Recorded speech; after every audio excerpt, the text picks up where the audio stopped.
Au sommaire de ce journal, le point de l'attaque survenu à Ouagadougou au Burkina Faso. Les autorités sont allées rendre visite aux blessés admis à l'hôpital du CHU Yalgado Ouedraogo.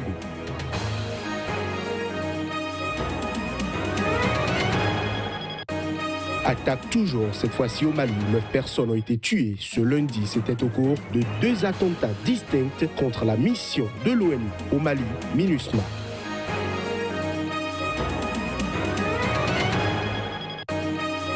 Enfin, au Cameroun, l'opposition fourbit ses armes. Le président du MRC était en conclave avec les jeunes à Douala. Maurice Kamto a passé au peigne fin tous les sujets brûlants de l'actualité.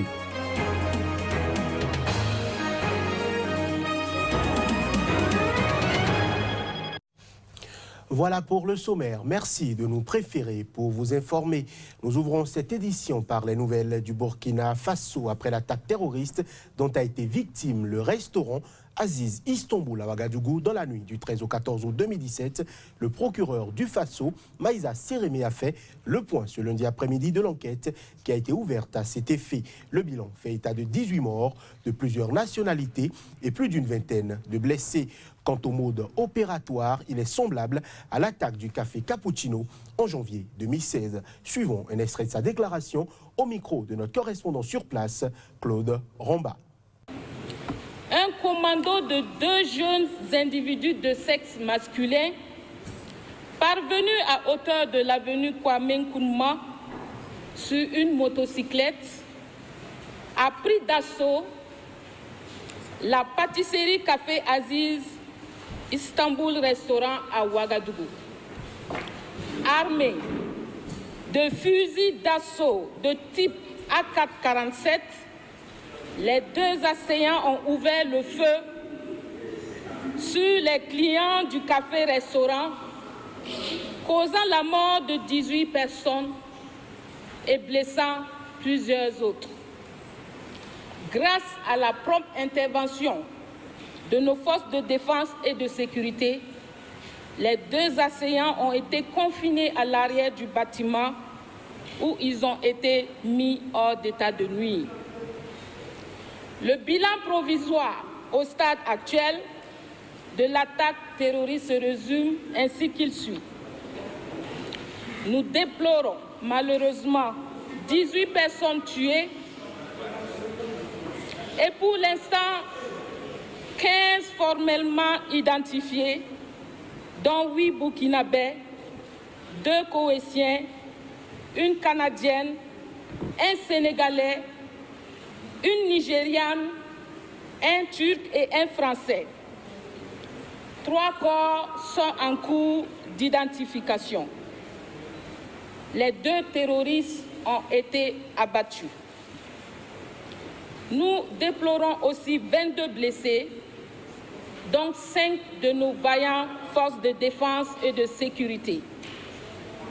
40 personnes ont été libérées et nous enregistrons des dégâts matériels très importants. Les blessés de l'attaque du café Aziz Istanbul sur l'avenue Kwame Nkrumah à Ouagadougou ont tous été admis à l'hôpital du CHU Yalgado Ouedraogo pour une prise en charge. Les autorités étaient ce lundi au chevet des victimes pour leur témoigner solidarité et soutien. Plus de précisions avec notre correspondant sur place, Claude Romba. Plusieurs personnalités burkinabées se sont rendues ce lundi au centre hospitalier universitaire Yalgado Ouedraogo de Ouagadougou au chevet des blessés de l'attaque terroriste du dimanche 13 août. Les maires des 11 arrondissements ainsi que le maire central de la ville de Ouagadougou sont venus apporter leur soutien aux victimes. C'est l'occasion ici de dire à toute la population de Ouagadougou que nous devrons rester plus solidaires que jamais.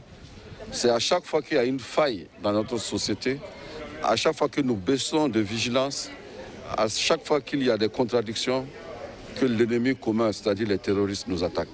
Il faut qu'on en tire les leçons pour savoir raison garder, quels que soient les problèmes qui sont posés à nous. Donc aujourd'hui, nous sommes dans la consternation. À la suite des autorités municipales, ce sont les membres du gouvernement, avec à leur tête le Premier ministre Paul Kabatieba, qui se sont rendus aux urgences traumatologiques de l'hôpital universitaire Yalgado Ouedraogo pour exprimer leur solidarité aux blessés et encourager le personnel soignant qui est sur pied depuis le début de l'attentat. C'est la nation burkinabé qui a été visée à travers cet odieux attentat. ceux qui commettent de tels actes abjects cherchent à remettre en cause nos valeurs, notamment la démocratie, la liberté, notre façon de vivre ensemble. Selon le chef d'unité d'urgence traumatologique de l'hôpital universitaire Yalgado Ouedraogo Mahmoudou Sawadogo, 11 patients ont été libérés, 9 placés en observation et 4 personnes en sont décédées des suites de leurs blessures. Selon le gouvernement, l'attentat du café Istanbul a fait 18 morts et plus de 11 blessés. Les 2 assaillants qui ont lancé cette attaque ont été tués dans l'assaut mené par les forces spéciales burkinabé. Je l'annonçais en titre, au Mali, 9 personnes, dont un casque bleu togolais et 5 agents de sécurité maliens ont été tués ce lundi lors de 2 attaques distinctes contre la mission de l'ONU au Mali, MINUSMA. Selon un responsable du gouvernorat de Tombouctou, les terroristes étaient armés de grenades et de kalachnikov. Ces attaques sont survenues alors que le Conseil de sécurité des Nations Unies discute ce mardi de la sécurité en Afrique. La constitution d'une force internationale anti-djihadiste au Sahel doit y être évoquée. Le chef de la MINUSMA, Mahamat Saleh Anadif, a condamné un acte lâche et ignoble. Ces attaques à Douenza et Tombouctou contre les casques bleus peuvent constituer des crimes de guerre en vertu du droit international, a abondé à New York le secrétaire général de l'ONU, Antonio Guterres.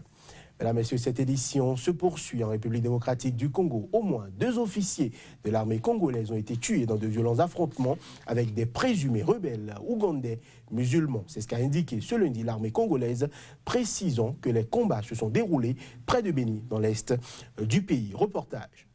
Les attaques de 3 positions des forces armées de la RD Congo, FARDC, par des rebelles ougandais musulmans de l'Alliance des forces démocratiques alliées, ADF, dans la région de Béni, ont commencé samedi, suivi de la riposte des forces gouvernementales dimanche, selon l'armée. Nous déplorons la mort de 2 colonels tombés lors de ces attaques surprises des ADF. Leurs dépouilles viennent d'arriver ici à Béni ce matin, a déclaré le capitaine Mak Hazoukaï, porte-parole de l'armée dans la région, qui dressait le bilan provisoire des combats du week-end.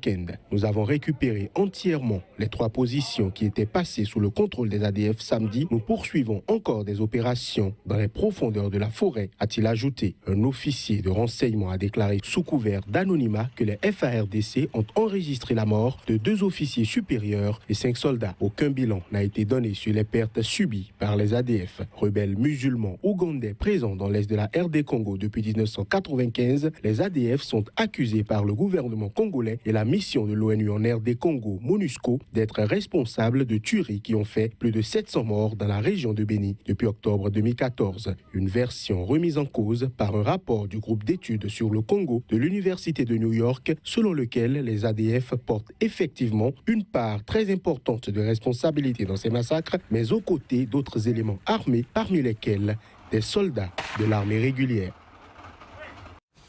Au Kenya, alors que le mot d'ordre de Raila Odinga était attendu, le président Uhuru Kenyatta a appelé ce lundi l'opposition qui rejette sa victoire à la présidentielle du 8 août à organiser des manifestations pacifiques et à se tourner vers la justice pour porter ses revendications. Plus de précisions à travers cet élément.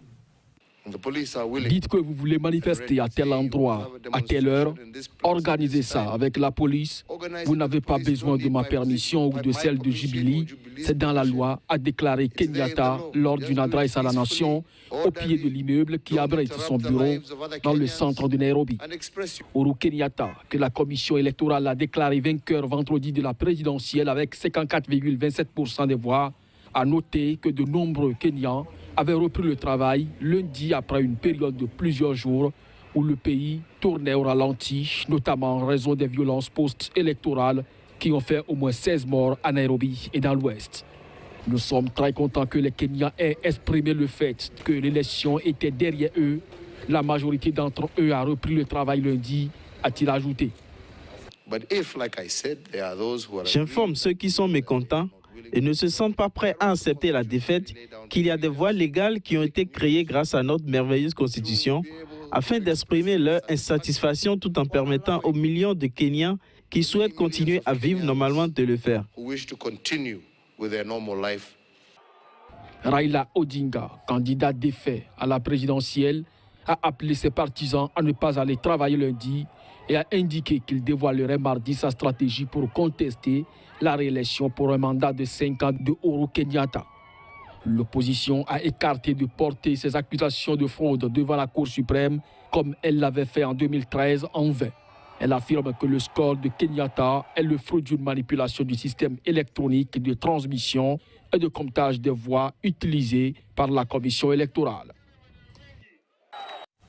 Le président du mouvement pour la renaissance du Cameroun, MRC, était en conclave avec les jeunes à Douala en présence des hommes de médias. Maurice Kamto, figure récente de l'opposition au régime du président Paul Biya, a passé au peigne fin tous les sujets brûlants de l'actualité, notamment la crise anglophone. Reportage, Alphonse Narcisse Oum. Maurice Kamto, le président du mouvement pour la renaissance du Cameroun, en abrégé MRC, était à Douala pour s'entretenir avec les jeunes. Je suis venu à la rencontre des jeunes Camerounais de Douala pour que l'on échange à la fois sur l'offre politique, la vision, le projet de société que le MRC propose. Il a fait le tour de l'actualité, notamment la crise anglophone qu'il juge très grave. Il a fustigé les arrestations arbitraires et les condamnations qui en ont suivi, non sans demander la libération des activistes pour décrisper la situation. Il faut remettre en liberté les leaders anglophones qui ont été arrêtés et dont la plupart, sinon tous, sont poursuivis aujourd'hui devant le tribunal militaire pour terrorisme. Ce dernier a exigé du gouvernement camerounais de faire la lumière sur la provenance des armes de pointe explosives découvertes chez un commando dans la localité de Mbengui, au nord-ouest du Cameroun. Quand on expose des explosifs, quand on expose des armes, on doit faire toute la lumière sur la question. On doit nous donner les séries d'armes, les numéros de série des armes. Dans cet échange avec les jeunes, Maurice Kamto n'a pas manqué de décliner sa vision pour le Cameroun lors des prochaines échéances électorales. Le dernier pilier,